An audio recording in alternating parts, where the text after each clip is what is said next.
Today's gospel, I just want to see if this is working. It's working.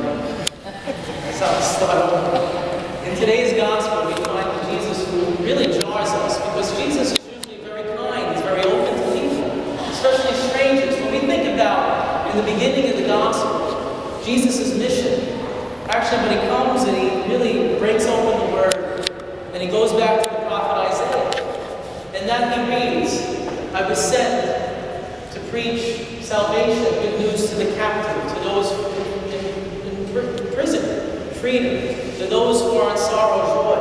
But when we look at this passage tonight, it really doesn't coincide with that. We have a nasty Jesus. We have a Jesus who really doesn't want to be bothered, and so it seems. He's on a mission, which he is, and we're going to get to that in a second.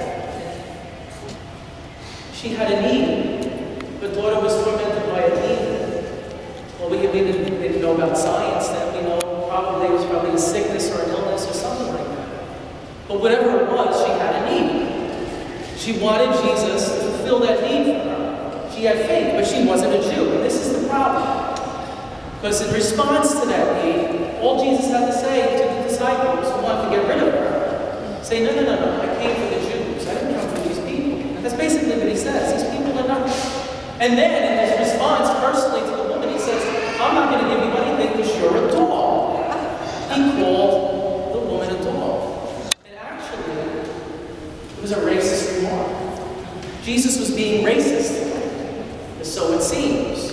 We can think of when we call people female dog. I mean, you can think that's exactly what we're saying. Because people in that region were not Jews. So they were seen as unclean. And Jews, very devout Jews, would have nothing to do with someone who was unclean or someone that wasn't in their faith. But Jesus had another explanation for this. And I think Jesus is very sarcastic, but sarcastic to prove a point. It's basically like someone in the 1960s or the 1950s trying to get on a bus who's black. And the bus driver says, you can't get on this bus, you're black. And the black person says, well, I might be black, but guess what? I need to go someplace, and you better take me there. And then the bus driver says, hey, listen, you gotta go, I'll take you. It's basically what it is. And maybe not the bus driver wasn't racist, but he was just responding to some of the stupidity that went on.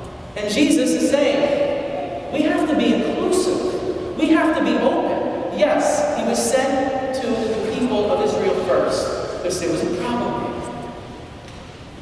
And that was his whole mission. First things come first. But in Jesus' action and his response to that woman with that great faith, and with that give and take that they had, Jesus says, it's going to be done for you because you have faith. It has nothing to do whether you're from the Canaanite region or in Greece or wherever it is.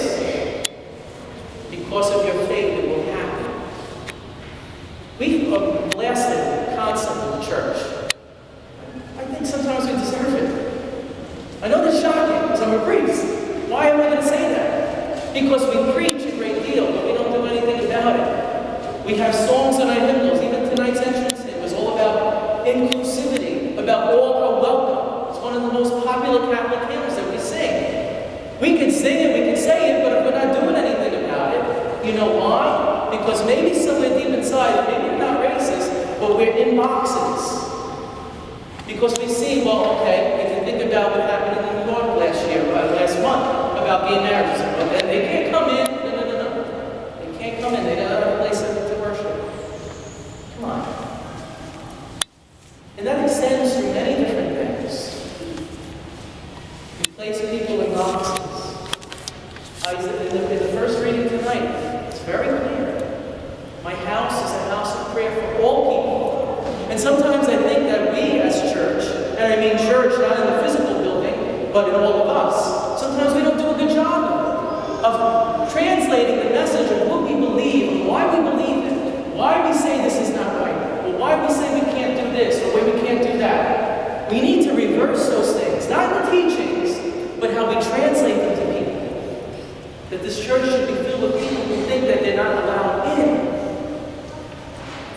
You can name anything. This church should be packed with people who think, before I was not allowed to step in, but now I know what. I have a great need. And I might have this label, but I have a community of faith that practices what it preaches, that all are welcome. All are welcome to be on their knees in this place. And Jesus is making that point today. Some of the things that we come up with, some of the stupid things that we say to people to make them feel alienated when there's not even a reason for it. And we're judged on it. Bill Maher is a popular show, politically incorrect, on HBO. I don't agree with most of the things he says. He's a self-professed atheist, which I believe there's no such thing as an atheist, because then that becomes their own religion, right? But he always says this. He says, I don't have any problem with Jesus. I just have a problem with the people who say they're Christian.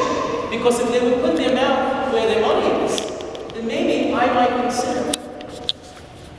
I don't know. Maybe I can buy that. I can buy that notion. But sometimes I think, if we practice what we preach, the church would be filled to its rafters. Because then conversion would begin.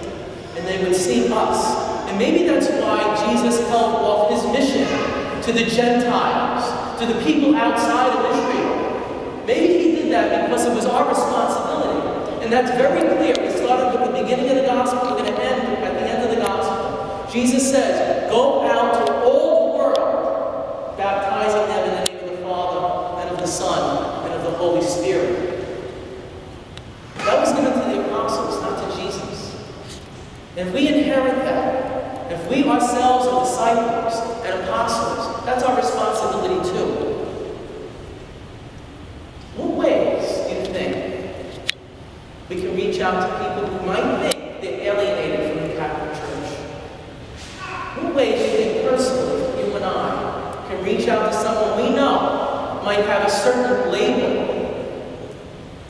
that we can say, you know what, whatever that is, you're welcome to come with me.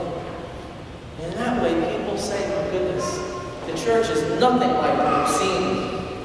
Because the church is a place where I can be on my knees and pray for my salvation, along with other sinners, you and I, each one of us. We all have a label, so to speak. What's some ways that